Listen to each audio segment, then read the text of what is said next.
Sí, bueno, ¿se escucha? Ok, vamos a utilizar este aparatito ahora para poder movernos un poquito más libremente. Bienvenidos todos y cada uno de ustedes, amados hermanos.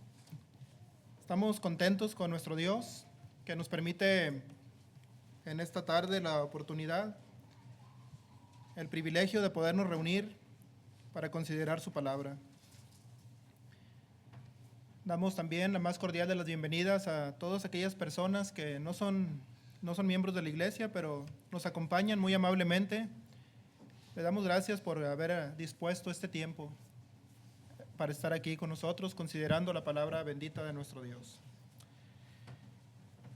El viaje de la vida, hermanos, a nosotros nos toca vivirlo con personas que escogemos, personas que elegimos, por ejemplo, a nuestros amigos.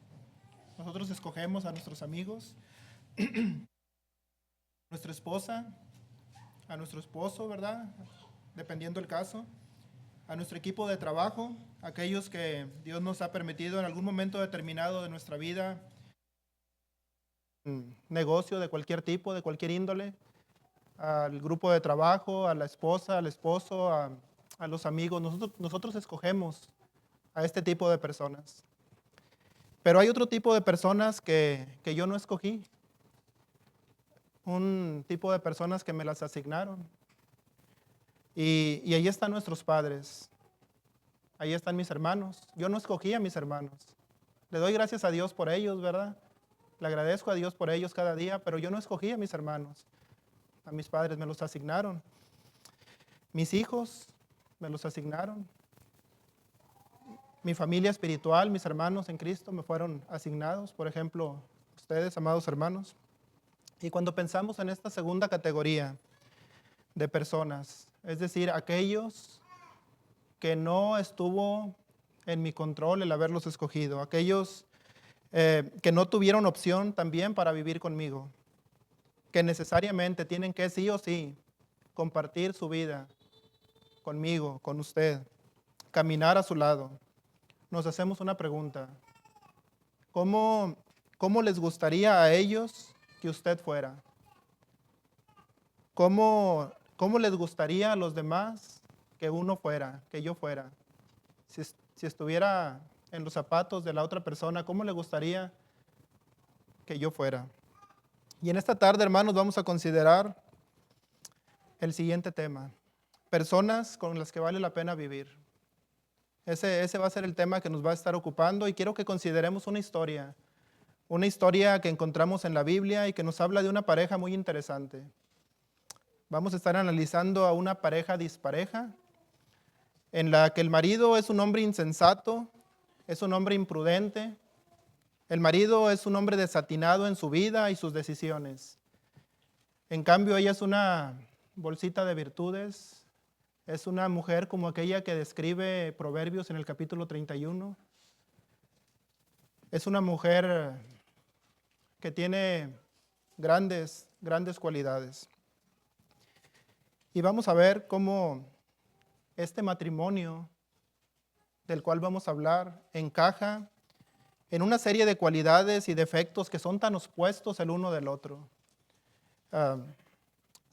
Son tan contrarios que nos hacen que nos preguntemos cómo es que la vida los puso poner juntos a estos dos. Si son tan antagónicos, si son tan contrarios, si son tan diferentes. Y nos hacemos esta pregunta. Mientras estudiemos esta historia, quiero invitarle a que usted, hermano, hermana, amigo que nos acompaña, imite y cultive un par de cualidades que vamos a encontrar en una de estas personas. Y también dos actitudes que es mejor que las evitemos a toda costa, para que al hacerlo, las personas que están a nuestro alrededor disfruten del viaje de la vida. ¿Les parece? Vamos a verlo en esta tarde. Acompáñenme allá, Primera de Samuel, capítulo 25. Primera de Samuel, capítulo 25 y versículo 2. Primera de Samuel 25, 2. Había en Maón un hombre muy rico, dueño de 1000 cabras y 3000 ovejas, las cuales esquilaba en Carmel, donde tenía su tienda. Se llamaba Nabal, a la familia de Caleb. Su esposa Abigail era una mujer bella e inteligente. Nabal, por el contrario, era insolente y de mala conducta, dice la Nueva Versión Internacional. Es de esta manera que comienza la historia y haciendo un pequeño trasfondo de lo que está sucediendo aquí. David es el hombre armado con 400 personas que se han unido a él en el camino y llegan a ser hasta 600 personas, y está huyendo del rey Saúl. Ha tenido problemas con su suegro, con el rey Saúl, y su suegro lo anda buscando para matarlo. Porque ¿por qué quería matar Saúl a David? Bueno, porque David era aquel hombre, aquel militar que salía a las incursiones y Dios le daba siempre la victoria, y la mano de Jehová estaba con él, y este hombre se iba haciendo poderoso y creciendo cada vez más. Y su suegro, el rey de Israel, Saúl, empezó a tener envidia de su yerno y empezó a intentar matarlo mientras estaba con él. Y a final de cuentas, David está huyendo de lugar en lugar, salvando su vida de aquel hombre. Y es en este periodo de tiempo cuando David anda escondiéndose en cuevas, refugiándose por todo lugar, que mientras se refugiaba en esos lugares cercanos a la ciudad de Carmelo, que cerca de ellos los pastores de Nabal pastoreaban sus ovejas, es decir, apacentaban sus rebaños, los rebaños de Nabal, y estaban cerca del refugio donde estaba David escondido. Y la historia nos cuenta que estando David y sus hombres en ese lugar, los hombres de David jamás molestaron a los pastores de Nabal, e incluso no solamente no los molestaron, sino que los protegieron contra todos los peligros que había. Eran muchos los peligros, hermanos, que podían surgir en el desierto, y ellos cuidaban sus rebaños en el día y también en la noche. Así que lo que David y sus hombres hacen durante todo este tiempo es muy noble y es muy, muy honorable. Porque siendo desconocidos, los pastores de Nabal no los molestaron, no les quitaron sus pertenencias, sus ovejas, según lo que nos dice el versículo 4. Vamos a 1 Samuel 25, pero ahora el versículo 4.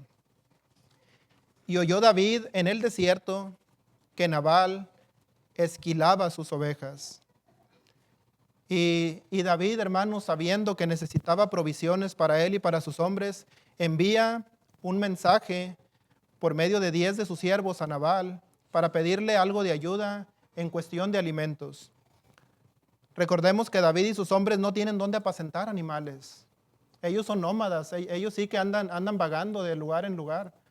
Ellos no pueden tener ovejas, no pueden tener animales, cuidarlos, apacentarlos, porque ellos andan huyendo del rey, que en cualquier momento cae sobre ellos para destruir a David. Tenían que estarse moviendo de un lugar a otro en todo tiempo. Y David tiene cuidado de las palabras que pone en la boca de su siervo para ir a donde Nabal, según los versículos 5 a 8.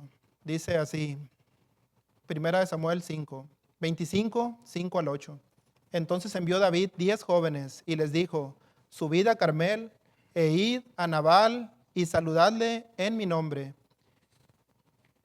Y decidle así, sea paz a ti y paz a tu familia y paz a todo cuanto tienes. He sabido que tienes esquiladores ahora. Tus pastores han estado con nosotros, no les tratamos mal, ni les faltó nada en todo el tiempo que han estado en Carmel. Pregunta a tus criados y ellos te lo dirán. Hallen, por tanto, estos jóvenes gracia en tus ojos, porque hemos venido en buen día. Te ruego que des de lo que tuvieres a mano a tus siervos y a tu hijo David. Y cuando estos hombres le dan el mensaje de David, la respuesta de Nabal fue muy dura y fue muy cruel. Y reveló el carácter mezquino y reveló las actitudes de este hombre. ¿Y cuál fue la respuesta de Nabal? Veamos los versículos 10 y 11. Y Nabal respondió a los jóvenes enviados por David y dijo: ¿quién es David y quién es el hijo de Isaí? Muchos siervos hay hoy que huyen de sus señores. ¿He de tomar yo ahora mi pan y mi agua y la carne que he preparado para mis esquiladores y darla a hombres que no sé de dónde son? Fíjense, la Nueva Traducción Viviente, aquí en estos versículos 10 y 11, dice: ¿quién es este tipo, David?, les dijo Nabal con desdén. Y si analizamos esta palabra, desdén, quiere decir mirar con indiferencia y mirar con desprecio. Eso quiere decir mirar con desdén, con indiferencia, con desprecio, no atender con la consideración y cortesía necesarias que una persona se merece. ¿Quién se cree, dice el versículo 10, quién se cree que es este hijo de Isaí? O sea que sí lo conoce, pero no le quiere reconocer quién es. ¿Quién es el hijo de Isaí? ¿Quién no conoce, hermanos, en ese tiempo quién era David? Todo el mundo sabía quién era David. Era un héroe nacional, era el que había matado al gigante. Todo el mundo le conocía. Pero encontramos a Nabal que no le quiere reconocer y dice: ¿quién es este? ¿Quién es este tipo David? ¿Quién es el hijo de Isaí? Fue el que mató al gigante, fue el que mató a Goliat. Ahora David está enfrentando una situación difícil con su suegro y ya que el poder y la fama de David, como decíamos hace un momento, en sus incursiones militares iba siendo cada vez más y más grande. Y esto provoca los celos del rey en contra de David, y a eso se refiere Nabal en su respuesta a aquellos 10 hombres. A eso se refiere Nabal cuando dice: en estos días hay muchos siervos que escapan de sus amos. Si anda huyendo, por algo será. Si el río suena, es que piedras trae. Hay muchos siervos que últimamente huyen de sus amos. Y si anda huyendo, no es por ser buena persona. Y de esta manera despreció Nabal a David. Debo tomar mi pan, mi agua y la carne que destacé para mis esquiladores y dársela a un grupo de bandidos que vienen de quién sabe dónde. Eso es lo que dice la Nueva Traducción Viviente. Fue tan grande la indignación, hermano, hermana, amigo. Fue tan grande esa como tomó David esta noticia que sus siervos le dan, que David decide exterminar de la tierra a toda la familia de este hombre por esa actitud. En ese mismo momento David: ciñase cada uno su espada, y se la ciñeron. Y David se ciñó su espada y dijo: vamos a donde Nabal. 400 hombres armados salen totalmente indignados, solamente dejan a 200 cuidando el equipaje, cuidando las pertenencias, pero 400 hombres salen a visitar a Nabal. Así que esta es la primera actitud, hermanos, con las que no vale la pena vivir. No saber honrar a las personas. No vale la pena vivir, hermanos, cuando no sabemos honrar a aquellas personas que merecen la honra. Tratar a las personas dignas con desdén. Como dijo Nabal: ¿quién es este David? ¿Quién es el hijo de Isaí? En otras palabras, no te creas tan importante. Para mí tú eres como cualquier otra persona. No juegues de importante conmigo, dice Nabal. Y lo que hace Nabal con sus palabras es robarle el honor a quien honor merece. Eso es lo que hace Nabal. Porque no hay nada peor, hermanos, que podamos hacer que no darle el honor a aquellas personas que merecen el honor. La cosa más miserable, la cosa más mezquina que una persona pueda hacer a otra es precisamente eso. Lo que delató el espíritu tacaño, esa falta de nobleza y ese espíritu pequeño de Nabal fue que no quiso darle honra a un héroe nacional.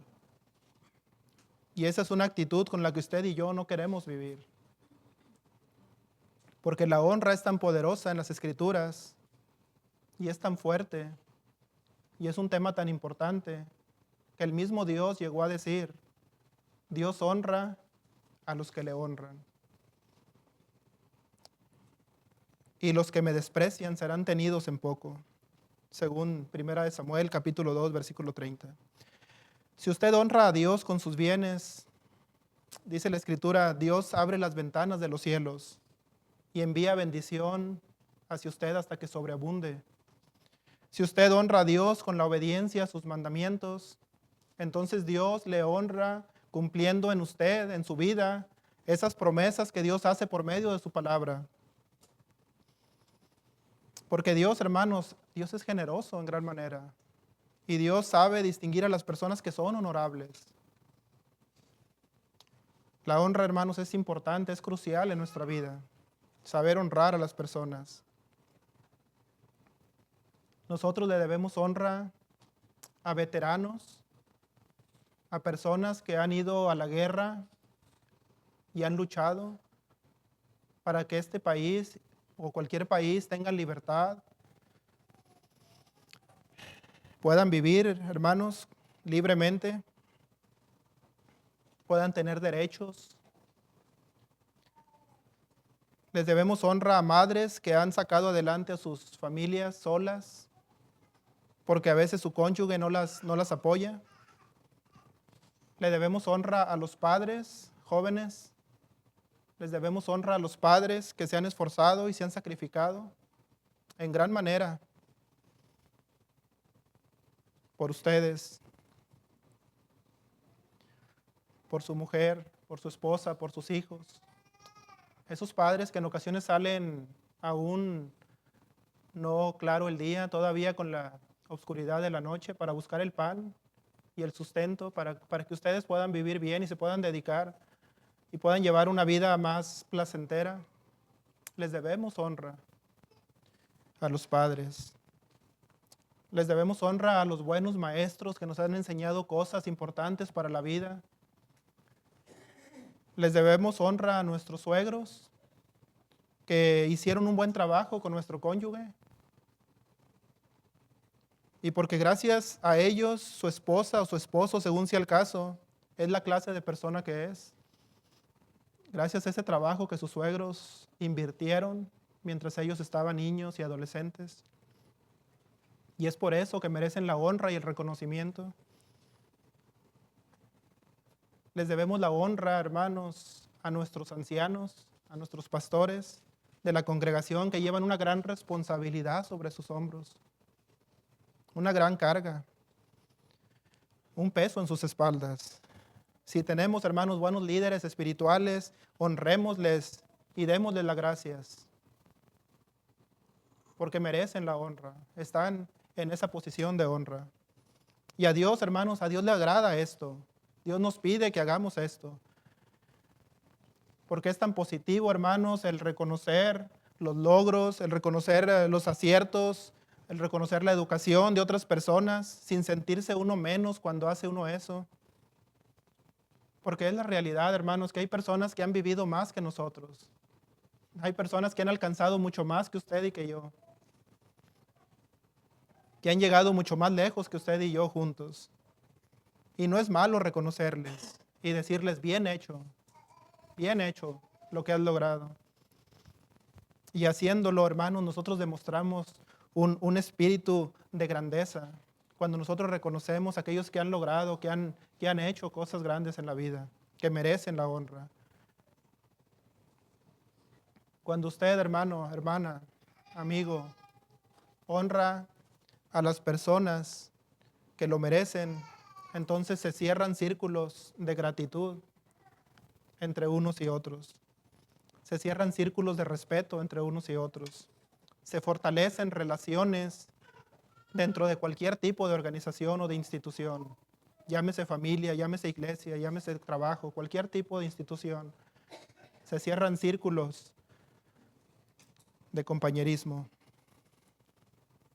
Igualmente, hermanos, en el matrimonio, cuando el matrimonio se aplica este concepto de la honra, ese vínculo se compacta, se hace más fuerte y se crea un ambiente muy saludable, muy saludable para todos los miembros de la familia, pero principalmente en el ámbito espiritual.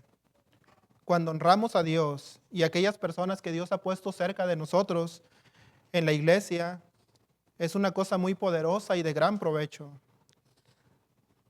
La Biblia, hermanos, nos dice que en una ocasión Jesús llegó a su pueblo donde se había criado, a Nazaret, y quiso hacer milagros ahí, mas no pudo hacerlos, porque las gentes le miraron con menosprecio y desdén, y se escandalizaban de él. Llega Jesús a Nazaret, y dice la Escritura que entra a la sinagoga, y está hablando y está enseñando de una manera que los demás se quedan admirados. ¿Y de dónde tiene estas palabras? Y empiezan a decir, ¿no es este el carpintero, el hijo de María? ¿No se llaman sus hermanos Jacobo, José, Judas y Simón? ¿No están todas sus hermanas aquí con nosotros? ¿De dónde pues tiene estas palabras? Y se escandalizaban de él. Se escandalizaban. Jesús de Nazaret. ¿De dónde tiene él tanta elocuencia, tantas palabras, tanta sabiduría? Pero ahí en Marcos 6, versículo 4, dice Marcos 6, 4, mas Jesús les decía, no hay profeta sin honra, sino en su propia tierra y entre sus parientes y en su casa. No puede haber profeta sin honra más que en su propia tierra, en otras palabras. Y no pudo hacer, dice el verso 5, no pudo hacer allí ningún milagro. ¿Y qué pasó con Nazaret?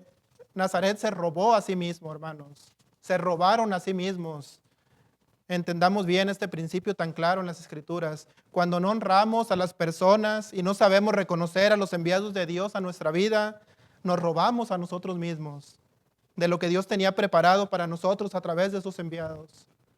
Y es lo que hizo Nazaret, se robó la bendición. Cristo quería hacer milagros, Cristo quería hacer grandes cosas ahí en su pueblo donde se crió, pero se quitaron ellos mismos la bendición porque vieron a Jesús con desdén y no le dieron la honra que merecía. Se lo robaron. Se roban a sí mismos de las bendiciones que Dios tiene para ellos, porque la honra es poderosa. Sea una persona noble, hermano, hermana.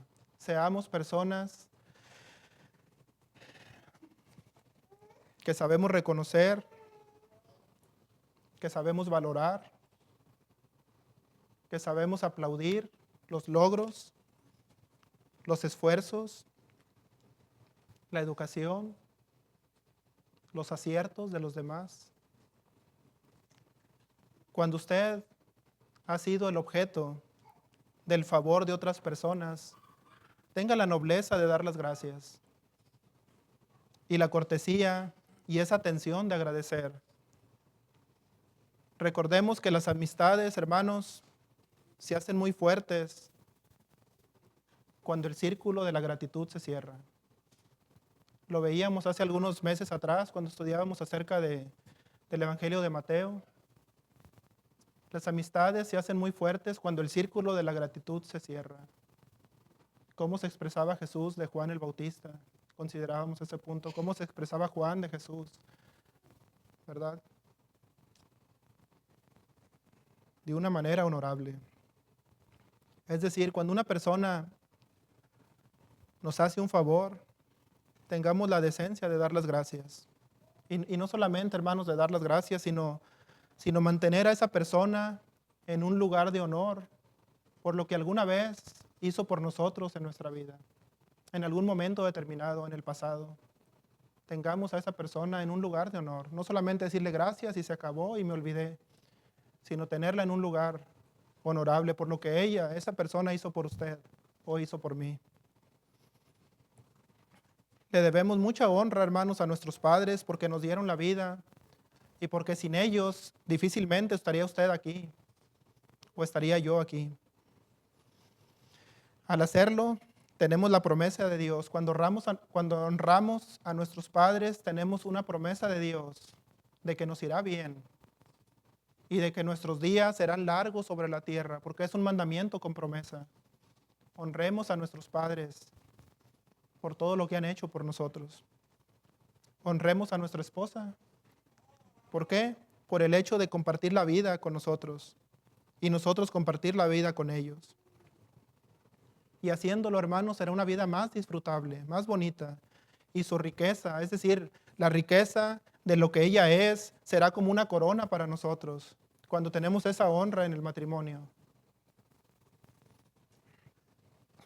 Aprendamos a hablar de una manera honorable hacia los demás. No seamos, hermanos, el tipo de personas que andan exponiendo los defectos de los demás. Eso es de gente miserable. No lo hagamos. Por el contrario, exaltemos las cualidades de los demás, las virtudes de las otras personas. Cuando estamos a la mesa, aprendamos a hablar de una manera honorable hacia los demás. Porque si no lo hacemos y nos la pasamos hablando mal, entonces nuestros hijos van a aprender a ser mezquinos, porque muchas veces no se cuida cómo se habla de las demás personas. ¿Cómo podemos inculcar en nuestros hijos, hermanos, este valor de la honra hacia las demás personas? Pongámonos como ejemplo para que ellos aprendan viendo este principio en nuestras vidas. Nabal no lo hizo. Nabal no atendió y no dio la honra y la deferencia necesaria a un hombre que lo podía acabar, que lo podía exterminar. Y esa es una actitud que debemos evitar. La segunda actitud que debemos evitar, hermanos, a toda costa es la obstinación y la terquedad. Cuando los siervos de Nabal oyeron que David venía para destruirlo, fueron no a Nabal, porque Nabal no escuchaba. Nabal era insensato. Fueron a Abigail, porque Abigail era la sabia, y le dijeron: es necesario que usted lo sepa y decida qué hacer, porque habrá problemas para nuestro amo y para toda la familia. Nabal tiene tan mal genio que no hay nadie que pueda hablarle. Según nos dice el versículo 17 de 1 de Samuel 25. Otra traducción dice ahí en ese versículo 17, Nabal es terco y grosero y nadie puede hablarle. Y ninguno, hermanos, quiere vivir con una persona falto de generosidad y falto de nobleza de espíritu, y que es terco y que es grosero, porque nada prepara a una persona mejor para el desastre que la obstinación y la terquedad. Cuando vemos nosotros, hermanos, en una persona terquedad y obstinación, se está preparando, hermanos, perfectamente para el desastre en su vida y en la vida de aquellos que están a su alrededor. Una persona sabia sabe escuchar el consejo, aunque muchas veces le cueste aceptarlo, pero sabe escuchar el consejo. Todos necesitamos, hermanos, consejo de vez en cuando. Y cuando digo todos, es todos, no la mayoría. Todos necesitamos consejo de vez en cuando. Y debemos estar preparados para recibirlos. La Biblia nos dice allá en Proverbios 11, versículo 14, Proverbios 11, versículo 14, donde no hay buen consejo, el pueblo cae, pero en la abundancia de consejeros está la victoria. Sin liderazgo sabio, la nación se hunde. La seguridad está en tener muchos consejeros. Nueva traducción viviente. Y Nabal, por no atender el consejo, casi mata a su familia. No escuches, hermano, hermana, amigo, no escuches las opiniones de todo el mundo, de cualquier persona, porque no todo el mundo tiene buenas opiniones, no todo el mundo tiene buenos consejos. No todo el mundo tiene la capacidad de aconsejar de una manera correcta y con consejos sabios. Pero cuando encuentres una persona sabia, préstale atención. Ponle cuidado. Considera los resultados de su vida y los resultados de su familia. Seguramente, hermanos, tenemos sueños, buenos anhelos en nuestra vida, metas, propósitos. Miremos a los que han tenido un éxito considerable en ese aspecto. Pidámosle a Dios que nos guíe a buscar personas que tienen cualidades que nos puedan ayudar a dar los pasos correctos. Cuando usted vea personas que han criado bien a sus hijos, acérquese a ellos y pregúntele cómo le han hecho para lograr esos resultados. Los hombres de Nabal le dijeron a Abigail, a la esposa de Nabal, Primera de Samuel 25, versículo 14.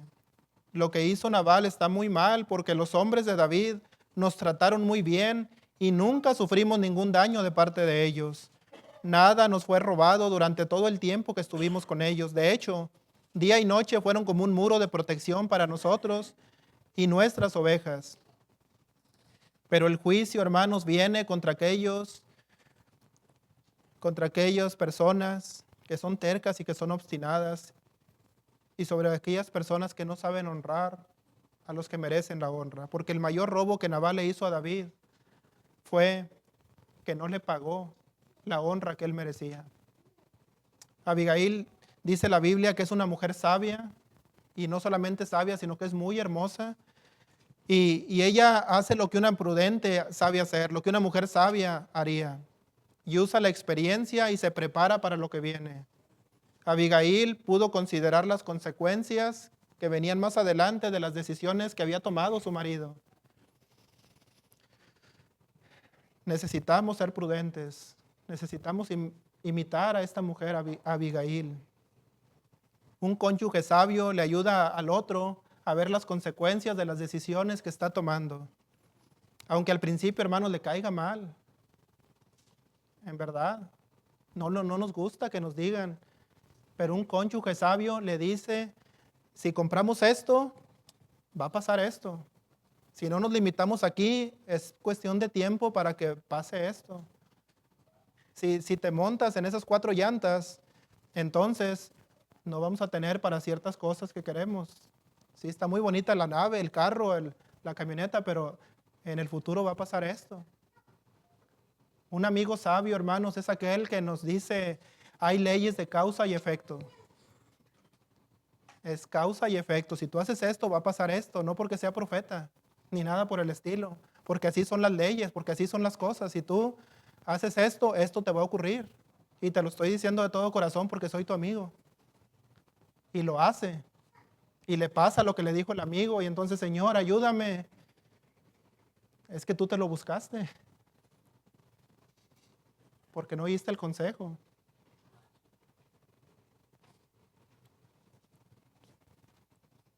Solamente está llevando las consecuencias de lo que sembró.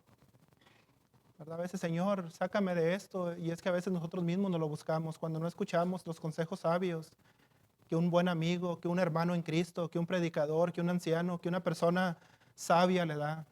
Y cuando está en el problema dice, ¿por qué Dios me mandaste esto? No te lo mandé. Tú solo te lo buscaste. Si siembras amor, vas a cosechar amor. Si siembras otra cosa, vas a cosechar cualquier otra cosa. Y punto, es fácil. Uno cosecha lo que siembra. Eso es lo que nos dice la palabra. Si siembras con inteligencia, vas a tener una buena cosecha. Esa es la ley. Proverbios 24:3 dice, con sabiduría se edifica una casa y con inteligencia se consolida. Necesitamos ser personas sabias. Abigail fue muy sabia. Se acercó a David, que venía para matar a su esposo y a su familia. Se tiró al piso delante de él, dice la Escritura. Le ofreció todo lo que David andaba buscando, todo lo que ella traía en su mano, y le dijo, perdona a tu siervo Nabal, que es un hombre perverso y de mal genio, pero es tu sierva la que asume la responsabilidad. Ella se echó la culpa, hermanos. Ella ni siquiera escuchó cuando fueron los siervos de David a hablar con su esposo, Pero ella dice, perdona a tu sierva, porque yo no supe que tus siervos fueron allá con mi marido. Y perdona a tu siervo Nabal, que es un insensato, es un tonto. Perdónalo. Cayó a sus pies y le dijo en el verso 24, toda la culpa es mía en este asunto, mi señor. Por favor, escuche lo que tengo que decir. Sé que Nabal es un hombre perverso y de mal genio. Por favor, no le hagas caso. Es un necio, como significa su nombre. Pero yo ni siquiera vi a los hombres que usted envió. Y esta mujer usa de palabras tan sabias al comunicarse con David, que le dice, yo sé quién eres. Esta mujer sí le da su lugar, sí le da su honra. Le dice, yo sé quién eres. Yo sé que tú te vas a sentar en el trono de Israel. Y cuando te sientes, yo no quiero que tengas en tu conciencia el haber matado a una familia inocente por causa de la brutalidad de un hombre. Yo no quiero que tú tengas ese remordimiento, porque tú te vas a sentar en el trono de Israel. Y cuando lo hagas, acuérdate de tu sierva. Qué palabras tan sabias de esta mujer. ¿Y cómo termina la historia, hermanos? Cuando Abigail vuelve a su casa, encuentra a su esposo Nabal haciendo un gran banquete, una gran fiesta, digna de un rey. Estaba muy borracho, estaba ebrio aquel hombre. Así que no le dijo nada, como mujer sabia, como mujer prudente que era. No le dijo nada de su encuentro con David hasta el amanecer del siguiente día. Y por la mañana, cuando Nabal estaba sobrio, dice la Escritura, su esposa le contó lo que había sucedido. Como consecuencia, Nabal tuvo un derrame cerebral y quedó paralizado en su cama como una piedra. 10 días más tarde, el Señor lo hirió y murió. 10 días estuvo como una piedra, como vegetal aquel hombre, después de escuchar las palabras de lo que le iba a acontecer por sus palabras tan insensatas y por su falta de honra, que no pudo con aquello y le dio un derrame cerebral y 10 días después fallece Nabal. A manera, hermanos, de resumen, Dios puede cambiar las personas que entregan su vida a Él. Permita que Jesucristo sea el número uno en su vida. Si hemos sido unas personas tercas en nuestra vida, personas obstinadas, personas que no sabemos dar honra y honor a quien honor merece, entreguemos nuestra vida a Dios y dejemos que Él nos transforme, que Él nos cambie. Que Dios nos bendiga y nos dé sabiduría para actuar correctamente en nuestra vida, dejando a un lado el egoísmo, los impulsos carnales para actuar de una buena manera. Honremos a las personas que Dios pone a nuestro lado y en nuestro camino y estemos dispuestos para recibir el consejo que necesitemos en el transcurso de la vida. Y de esta manera, haciendo esto, seamos personas con las que vale la pena vivir. Personas aconsejables, personas sabias que saben oír el buen consejo de personas que han logrado algo en su vida y personas que reconocen y que valoran lo que otros han hecho también. No hemos hablado, hermanos, en esta tarde del plan de salvación, pero si hubiese alguna persona, amigos que nos visitan, que no son parte de la iglesia, hay alguna persona que quiere venir a los pies del Señor, le invitamos mientras cantamos el himno que nuestro hermano tiene preparado. Puede pasar, hermano. Gracias.